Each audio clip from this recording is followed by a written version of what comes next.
चौथा इशू जो इस सेगमेंट में बात करेंगे वो है वोडा आइडिया का। तीसरी टेलीकॉम कंपनी है इंडिया की, और इसने 20,000 करोड़ रुपए फंड रेज का प्लान बनाया, जिसमें 2,000 करोड़ प्रमोटर की ओर से आएंगे, 18,000 करोड़ का ऑफर फॉर सेल आ रहा है, ओएफएस होगा, उसमें पैसे लगाएंगे। उसका डेट भी आ चुकी है, प्राइस भी आ चुका है, 10 से 11 के बीच में प्राइस होगा, 18 से शायद 22 तक खुलेगा। ये सब कुछ होगा, लेकिन कंपनी के ऊपर करीब करीब 2.5 लाख करोड़ का डेट है। क्या होगा आपके हिसाब से वोडा आइडिया में ये जो कदम उठाया, इसका क्या असर होगा? देखिए, एक स्टॉप गैप ब्रिज फंडिंग है कि कंपनी चलती रहे। फ्रैंकली आप उसका बिजनेस देखें, मॉडल देखें, बहुत ही वीक है। और सिर्फ मुझे लगता है कंपनी इसलिए सरवाइव करेगी कि सरकार चाहती है कि 3 कंपनीज रहें टेलीकॉम स्पेस में। सिर्फ उसका एक वही रीजन है, क्योंकि आप देखिए करीब 20 करोड़ सब्सक्राइबर हैं उनके, और हर क्वार्टर में 50 लाख सब्सक्राइबर निकल जाते हैं उनके।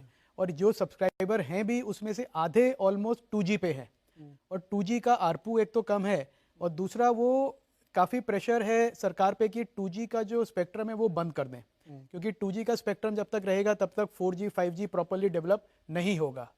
तो एक एग्जिस्टेंशियल क्राइसिस से ही कंपनी जूझ रही है पिछले 4-5 सालों से। हर क्वार्टर में 6-8 हज़ार करोड़ का लॉस होता है। तो आप ये 20,000 करोड़ की फंड रेजिंग कर लेंगे, पर आपका आरपू बढ़ेगा नहीं, 145 रुपए के आसपास है, जबकि एयरटेल का 200 के ऊपर है।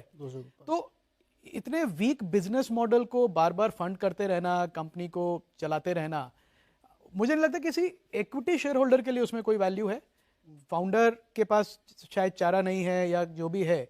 और बीच बीच में खबर आती है कि कोई फॉरेन कंपनी आके उसको एक्वायर कर लेगी, कभी फेसबुक एक्वायर कर लेगा, कोई एक्वायर कर लेगा, फिर वो कुछ और बिजनेस बन जाएगा। मुझे फ्रैंकली नहीं लगता कि वो होने वाला है कुछ ऐसा। करेगा कोई आदमी? क्यों करेगा? क्योंकि उसमें कोई अपसाइड नहीं है। आपके 2G कस्टमर्स हैं, वो तो कभी भी चर्न हो जाएंगे। 50 रुपए के आरपू पे वो बिजनेस चलता है। आप दूसरी तरफ आपके इतना स्ट्रॉन्ग कॉम्पिटिटर्स हैं, 2 जियो पूरा 4G पे ही है, और फिर भी 180 रुपए पे आरपू पे भी पैसा अच्छा तगड़ा बनाता है। तो आप एक मतलब एग्जिस्टेंशियल क्राइसिस है। कंपनी चल रही है, पर मुझे लगता है कि हमारे जो दर्शक हैं, जो देखते हैं शो को, उनको बड़ा सतर्क रहना चाहिए कि उनके पास ये स्टॉक है। ज़्यादा एक्सपेक्टेशन अपना ना रखें, क्योंकि 20,000 करोड़ की जो फंडिंग है वो मेरे ख्याल से 2 क्वार्टर या 3 क्वार्टर का लॉस कवर करने के लिए है। फिर बात घूम फिर के फिर वहीं पे आ जाएगी। रुद्रा जी, आपको लगता है कुछ और हो सकता है? क्या होगा? जैसा अभय जी ने कहा, बिजनेस प्रोफाइल काफी वीक है। 2-2.25 लाख करोड़ का डेट है। इस साल की जो डेट की लायबिलिटी है वो तो हो जाएगी। अगले साल 27-28 हजार करोड़ का डेट रीपेमेंट है, और FY26 में करीब 40,000 करोड़ का डेट रीपेमेंट है। Cash flow from operations, cash flow from business है नहीं। Most of the premium customers जो हैं वो या तो भारती या जियो की तरफ माइग्रेट हो रहे हैं और हो चुके हैं। तो आपके पास week customer. Government of India इतना मजबूत इक्विटी इन्वेस्टर बैठा हुआ है, कुछ करेंगे नहीं वो लोग? वो तो बाकी कंपनी से भी है, अपने MTNL में भी थे, BSNL में भी हैं। तो सरकार बिजनेस चलाती नहीं, सपोर्ट कर सकती है, और क्या मतलब उससे ज़्यादा। आई थिंक एक सरकार का स्टेटेड ऑब्जेक्टिव है कि मार्केट में डुओपोली ना हो। मैं तो 20,000 करोड़ से क्या हो सकता है, मतलब कुछ भी नहीं, सिर्फ 6 महीने और थोड़ा ऑक्सीजन मिल जाएगा, 1 साल और मिल जाएगा। जब तक खुल के बताए कि उसका प्लान क्या है। जब तक वो 2 लाख करोड़ का डेट प्रॉपर रिस्ट्रक्चर करके हेयर कट या तो गवर्नमेंट या कहीं ना कहीं बीच में नहीं आएगी, वो तब तक इसका सोल्यूशन समाधान नहीं निकलेगा। मुश्किल के दौर पर लग रहा है। नहीं निकलेगा नहीं। आप देखिए, ऐसे फंडिंग पहले भी हो चुकी है, ये फर्स्ट टाइम नहीं है वोडाफोन फंडिंग। मुझे तो याद है 165 पे हुई थी, 109 पे हुई थी, और फिर नीचे नीचे होती गई है। वो हर बार कहा कि ये लास्ट फंडिंग है, लास्ट माइल ऑफ फंडिंग है, बट बिजनेस प्रोफाइल वीक है। और अनुराग जी के पास कोई उपाय डेट का विशेष सर्कल है ये, जिसमें वो फंस चुकी है। अनुराग जी, क्या आप लोगों के पास कोई इलाज है? अमेरिका से कोई आ जाए, ले कंपनी? हाँ, नीरज जी, जब मैं हिंदुस्तान आया ना, तो मेरे 2 मेजर गोल्स थे। एक था आपसे, अभय जी से सबसे मुलाकात करना, जो मैंने किया।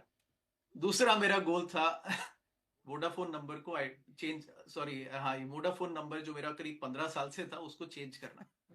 नीरज जी, क्या होता है, एक और जो मैंने किया, एक डाइंग कंपनी के out here as customer service इतना लाउजी हो जाता है कि वो कस्टमर्स को खुद पुश कर देते हैं। मुझे नहीं लगता कि मतलब क्यों कोई इंडिया में है और वोडाफोन को के सेल फोन को अभी भी यूज कर रहा है। There is no future about it. तो और सेकंड इज ये तो कस्टमर सेंस से हुआ। अगर आपका कस्टमर बेस ही जा रहा है तो then you have nothing left. Ultimately सब कुछ तो कोई कितना भी डेट एडजस्ट करे, पे तो कस्टमर नहीं करना है ultimately. So that is one point. Second is ये गवर्नमेंट ने जो लाइसेंसिंग ये उसके विक्टिम है, जो पुराना जो लाइसेंसिंग रेजिम था which was clearly very atrocious, right, जो revenue sharing and fixed fee and all this nonsense. अब अल्टीमेटली गवर्नमेंट की ही कंपनी बन गई है ये, तो गवर्नमेंट की जो लाइसेंस फी थी वो गवर्नमेंट को इन अ वे वापस देनी पड़ेगी। बट कंपनी का फ्यूचर मुझे कोई नहीं दिखता है, you know, in terms of you can't revive this company now any more, right. I know India needs a third telecom player, but I think वो ब्रिज अब पास हो चुका है। चार्ट में कुछ दिखता है क्या आपको सरवेन जी? इसमें बहुत लोग निवेशित हैं, एफपीओ देख के कुछ लोग आकर्षित भी हो सकते हैं, आपको कैसा लगता है चार्ट पे? देखिए ईयरली सेटअप से कहीं बीच में अच्छा लगा था तो हमने भी उस समय बोला था, बट टारगेट यही लेके चले थे 16-17 के, और उसके ऊपर ये बहुत ज्यादा 20 के ऊपर ये जा नहीं पाया है। तो आई थिंक ब्रॉडली आपकी यही रेंज बन गई है, और बहुत ज्यादा मुझे नहीं लगता आप 18-19 के ऊपर जा पाएंगे। और नीचे में भी जब तक 12-13 का सपोर्ट है तब तो ठीक है, उसके बाद अगर वो टूटा तो आई थिंक फिर और नीचे के स्तर यहाँ आ सकते हैं। तो बहुत स्ट्रॉन्ग कोई रिकमेंडेशन यहाँ नहीं है। जिसको रिवाइव ही करना हो और आपसे कहा जाए कि आप एक आइडिया दीजिए, प्लान बनाइए, कैसे रिवाइव कर सकते हैं इसको? जियो या एयरटेल को बंद करते हैं और और अरे आपका कस्टमर ही नहीं तैयार उसको यूज करने का, और ना आपकी 4G में इन्वेस्ट करने की, 5G में इन्वेस्ट करने की एबिलिटी है। तो एक जैसा अनुराग ने कहा, एक सिंकिंग शिप है, उसमें आप good money after bad money throw कर रहे हैं। फ्रैंकली मुझे नहीं लगता कि किसी ने, और उन्होंने मेरे को लगता है सारे तरीके भी पिछले 2-3 साल में सब जो भी मैनेजमेंट सब करके देख लिया, पर फिर भी चर्न इतना ज्यादा है कस्टमर्स का। आएंगे बड़े बड़े लोग पैसे लगाने के लिए? मुझे कुछ मालूम नहीं है, ना मेरी ये सेल रिकमेंडेशन है, ना मेरी बाय रिकमेंडेशन है, ना मैं इसको ज्यादा देखता हूँ। मुझे कुछ आइडिया नहीं है कि कौन आएगा, क्या हो, कब आएगा, कैसे आएगा। ये आएगा भी तो क्यों? हाँ, मुझे नहीं मालूम, हो सकता है उनके पास कोई रीजन हो बहुत अच्छा, कोई लॉजिक लगाए, कोई लॉजिक हो सकता है। तो जब से खबर है तब से ये सोच रहा हूँ कि यार कैसे ये, मतलब 20,000 तो बहुत छोटी रकम है। इसमें क्या करना चाहिए इसका, जैसे आपने सॉल्यूशन पूछा ना, हाँ। डेट और इक्विटी दोनों इकट्ठे मूव करने चाहिए। आप अभी इक्विटी ला रहे हैं, डेट का सॉल्यूशन नहीं ला रहे हैं। हाँ। आप पहले डेट का सॉल्यूशन लाइए, हेयर कट बताइए कितना लेंगे, उसके बाद फिर इक्विटी इन्फ्यूजन होगा तो कंपनी पूरी रिवाइव हो जाएगी। आप पार्ट्स में सॉल्यूशन करेंगे, सॉल्यूशन नहीं निकलेगा। या तो आप पूरा डेट को इक्विटी में कन्वर्ट कर दीजिए, पूरा जीरो डेट कंपनी होगी, जो हो सकता है और हो भी चुका है पहले, और फिर उसके बाद जो इक्विटी वैल्यू है वो इक्विटी वैल्यू फिर अपने आप बढ़ेगी फिर तो। पर जब डेट इक्विटी में कन्वर्ट होगी तो सरकार मतलब 99% शेयर होल्डर बन जाएगी मेरे ख्याल से। तो जो बाकी सबको जो प्रमोटर हैं उनको सबको फिर हिट लेना वो हेयर कट हो ही गया ना, एक्चुअली उनकी वैल्यू जीरो हो ही गई, जीरो हो गई, हेयर कटिंग हो गया। तो अब चूंकि गवर्नमेंट भी इसमें एक शेयर होल्डर है, मेजर पार्टनर है, तो सोचना तो पड़ेगा उनको कि बिल्कुल, इसको कैसे रिवाइव करें। देखिए जितनी ईवी अभी है ना वो सस्टेनेबल नहीं है, तो इक्विटी वाले को तो साफ होना ही पड़ेगा अल्टीमेटली। और वो डेट भी सस्टेनेबल नहीं है, हम तो ये कह रहे हैं, तो वो डेट को भी रिड्यूस होना पड़ेगा। तो बेस्ट सोल्यूशन ये, जैसे अभी जी ने कहा, उस डेट को रिड्यूस कर दें, हेयर कट ले लें, इक्विटी वालों को वाइप आउट हो जाएंगे, और फिर अपने आप जब ईवी कम हो जाएगी तो ईवी बिटा पे आपको सबको अच्छी लगने लग जाएगी।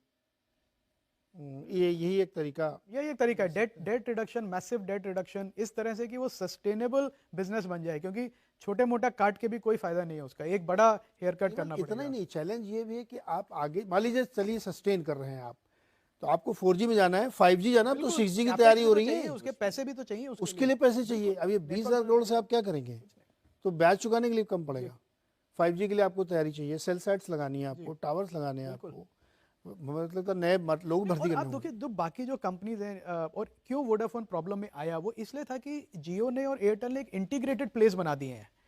क्योंकि आप एक सब्सक्राइबर हैं तो आपको सब कुछ मिल रहा है, आपको इंटरनेट मिल रहा है, आपको सिनेमा मिल रहा है, आपको स्पोर्ट्स मिल रहा है, आपको चैनल्स मिल रहे हैं, सब एक इंटीग्रेटेड प्ले है। वोडा का तो कुछ उसमें लेना देना ही नहीं है, वो तो एकदम अलग ही है। तो अच्छा, मेरे को ऐसा लगता है कि मार्केट और वोडा एक ही तरीके के हैं आज। जैसे मार्केट में अचानक से मुझे लगता है कुछ ऐसा होगा कि सारी रैली मुझे जस्टिफाइड लगेगी वो वोडा में भी कुछ ऐसा हो सकता है। अरे अब देखिए, दुनिया में संभव कुछ भी नहीं, गेस करने में क्या जाता है कि ये पूरा बिजनेस मॉडल प्लान ये सब लगे कि हाँ अच्छा ये इसलिए हो रहा था यार, क्योंकि अदरवाइज मुझे तो समझ में नहीं आता कि लॉजिक क्या है, क्यों एफपीओ ला जा रहा है, क्यों सरकार प्रमोटर साहब पैसे इसमें डाल रहे हैं।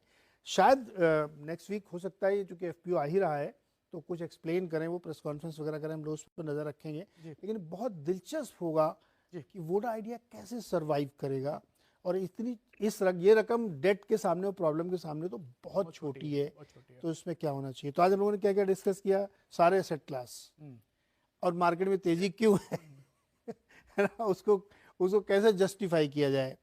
कुछ लोगों को लगता है कि नहीं ये मार्केट बहुत ही महंगा हो चुका है, गिर जाना चाहिए, तो फिर कभी मिड कैप गिरवाते हैं, कभी लार्ज कैप में भी गिरवाते हैं, लेकिन end of the day market is looking at something else. तो हमें वो देखना पड़ेगा, इंतजार करना पड़ेगा, क्योंकि मार्केट की जो अजब कहानी है वो बहुत ही गजब है।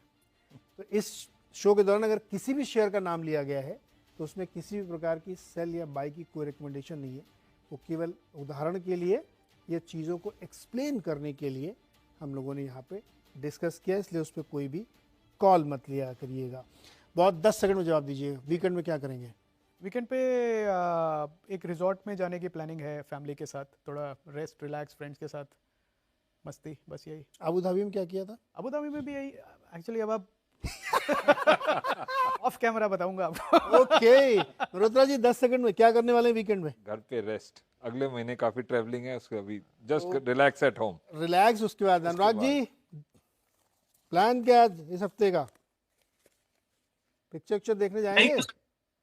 हाँ, कुछ स्पेशल नहीं है नीरज जी, किताबें पढ़ेंगे और बेटे के साथ टाइम स्पेंड करेंगे। और नहीं तो मैं आपको होमवर्क देता हूँ, जो आपको मॉडल बना रहे हैं ना, मॉडल कंप्लीट करिए और मुझे पढ़ने के लिए भेजिए, मैं उसको पढ़ूंगा। सरवेन जी आप क्या कर रहे हैं वीकेंड में?